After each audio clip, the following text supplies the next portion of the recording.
Hogyha rámegyünk a rendszer komponensekre, itt úgymond felülnézetből látjuk a teljes rendszert, és tudjuk konfigurálni az egyes elemeknek így az anyag megválasztását, vagy pontos paramétereit. Például ki tudunk választani itt még szűrőt a rendszerhez, visszacsapó szelepet, hogyha itt szivattyú van, akkor be tudunk állítani egy szivattyú vezérlést, mondjuk egy áramlás kapcsolót, fővezeték. Hát itt ugye a szivattyú teljesítménye miatt itt nem is ad más lehetőséget, egy 12 báros fővezetéket fog választani nekünk, aztán az árkolásnak a sebességét, hogy kézi-gépi arányát be tudjuk állítani, és akkor az alapján pontosabban meg tudja becsülni, hogy mennyi lesz az árkolásnak az időtartama. Minél több kézi munka, annál hosszabb, minél több gépi, annál rövidebb. Hogyha lesz burkolatbontás, azt is hozzáadhatjuk, mondjuk egy térkőburkolatot, itt egy ilyen egység, időt megadhatunk hozzá, hogy mennyi idő alatt sikerül azt abszolválni. Vezérlő. Itt kiválaszthatunk egy vezérlőt, ami kompatibilis a rendszerünkkel. Ugye itt olyan vezérlőket fog mutatni, ahol a zónaszám ugye kompatibilis a mi szükséges zóna számunkkal. Modulokat tudunk hozzáadni, és akkor ezekkel is számolni fog ugye az árajánlatban. Új termékeket is tudunk fölvenni, ez sok ilyen menüpontra igazít. Sok gyári termék is be van táplálva, viszont új terméket, sajátot, amit nem tudom meg, azt is a legtöbb ilyen menüpontnál hozzá lehet adni. Esőérzékelő is van. Akkor a zóna csöveknél ugye nem feltétlenül kell 12 báros csöveket használnunk. Elméletileg ennél egy ilyen rendszernél 6 báros cső is elegendő lehet, ugye árban azért jelentős különbség lehet a csövek között. Szórófejeknél itt át lehet állítani például globálisan, hogy milyen szórófejházakat használjon, illetve a bekötés módját is meg lehet változtatni. Ugye van, aki ilyen LPE könyökös, LPE csöves leágazással szokott dolgozni a nyeregidomtól, valaki pedig ilyen funny pipe-os szórófejbekötő könyökös megoldásra, ilyen sima rátolós csővel. És akkor ezek a paraméterek alapján ugye a rendszer már pontosabb anyag szükségletet tud nekünk mutatni, mint akkor frissült is az anyaglista. Ugye 3 mágnes szelepet helyeztünk el még a tervezés elején a szelepakna designerbe. Mutatja, hogy az öntözőkábel is 5-es kell, mert ugye az a standard, a következő száma, nem tudom, 2-3 ér után.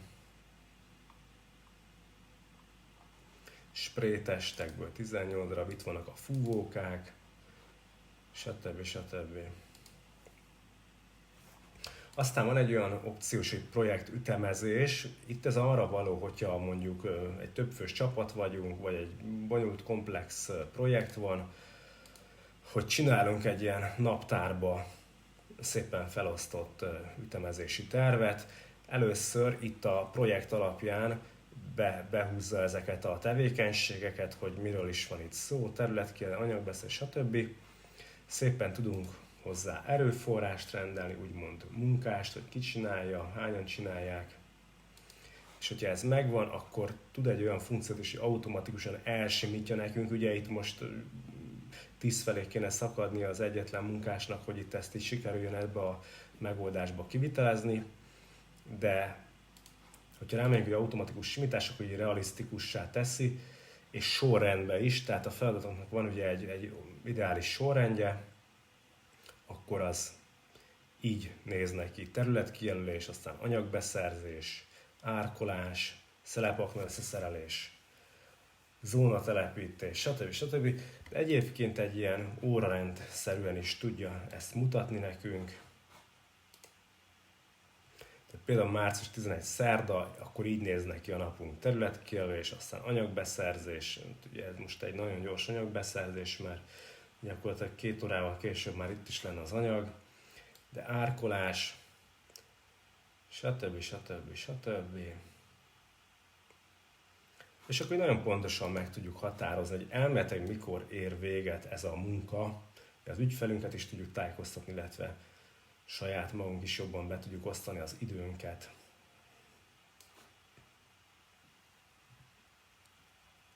Ezt a nézetet ugye tudjuk exportálni is. Árajánlat modult is mindjárt megmutatom. Rámegyünk, hogy jelentés generálása. Itt ki tudjuk választani, hogy hogyan legyen a teljes tervnézeten a rajz. Tudunk ilyen autofit megoldás vagy fix méretarányt megadni, például 1/100-as méretarány. Most az autofitet fogom választani. Egy PDF háttér beágyazás, hogyha van nálunk van, de most nem fogom. Teljes terv, szórófejsugarak, tehát egy csomóféle nézetet ki tudunk választani, és az árajánlat oldalt is kiválasztom. Ez ugye a kivitelezőknek szól, hogy egyből tudunk csatolni egy árajánlatot is a tervhez. Nézzük meg, hogy ez hogy néz ki. Ugye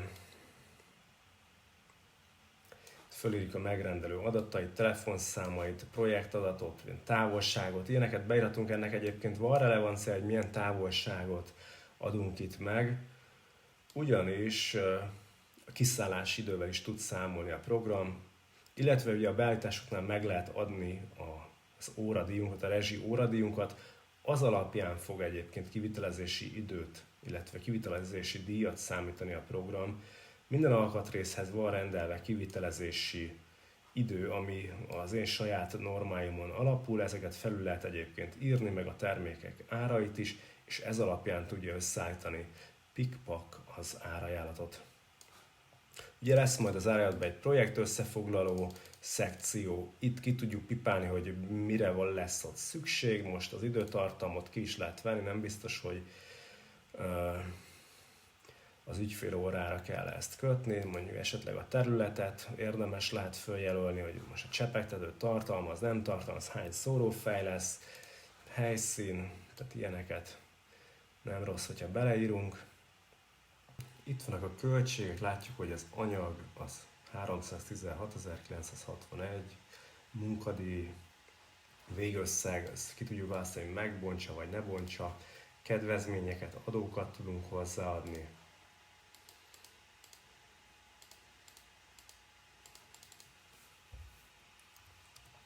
Mondjuk egy áfát,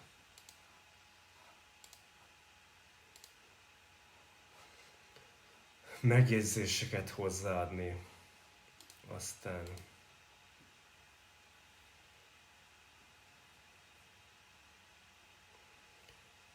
itt vannak a tételek egyébként, amik a tervünkön szerepelnek.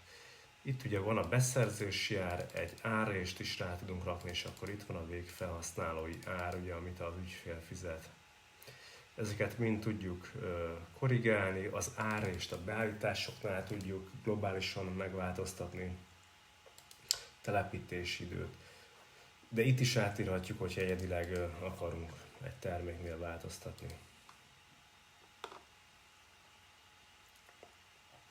És kiválaszthatjuk, hogy mondjuk a részletes anyaglistát meg akarjuk-e mutatni, és hogyha igen, akkor azt milyen részletességgel. Én például ilyen összegeket nem is raknék, legfeljebb mennyiségeket egy árádba, és akkor ha rákattintunk, hogy használ, akkor elkezdi ezt a PDF jelentést készíteni, ami egy nagyon részletes és jó hosszú jelentés lesz. Na és hogyha elkészült, akkor le is töltődik a gépünkre, és akkor látjuk is itt a teljes tervnézet. És szórófejek ilyen számozott szimbólumokkal van jelölve, ennek a magyarázatait lent olvasható, hogy jobban átlátható legyen a terv. Szórófej sugarak, címkék, csövek és infrastruktúra. Ugye itt van nekünk a szelepakna nézetünk, amit csak úgy hasraütésszerűen összedobtunk. Csapadék, eloszlás, mutatja az elején, amit beszéltünk, a túlöntözött részeket. Infrastruktúráknak a bekötésének a rajza. Aztán itt az egyes zónának például a rajza. Ez egy hasznos funkció, hogy a szórófejeket mutatja, hogy hova telepítsük pontosan, ahol nem egyértelmű. A kettes zónánál is. Látjuk a részletező tervet a zónáknál, itt mutatja a zónáknak a várható nyomását, ugye. Egy öntözési ütemtervet is készít, ugye az MP rotátornak 10 ml/óra nagyjából az esőztetési intenzitása, és akkor látjuk, hogy melyik időszakban mennyit kell öntözni. És akkor itt van egy kivitelezési időbecslésünk, ugye ez már az árajánlatban is közvetetten szerepel, de itt látjuk, hogy körülbelül a 32 munkaórányi idő lesz ennek a kivitelezése.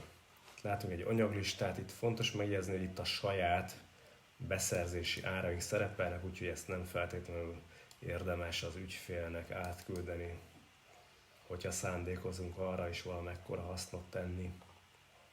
És akkor a végén meg az árajánlat csatolódik hozzá. Ugye kijelölhetjük pontosan, hogy melyik nézeteket akarjuk ebbe a PDF-be beletenni. Itt ugye én kijelöltem, hogy csak a végösszeget mutassa, de meg lehet bontani anyag és munkadíjra, ugye a projekt összefoglaló, ugye ebbe az áfa is benne van, megjegyzés nem volt, és akkor ugye itt a részletes anyaglista a darabszámokkal. És hát ennyi lenne akkor. Köszönöm a figyelmet!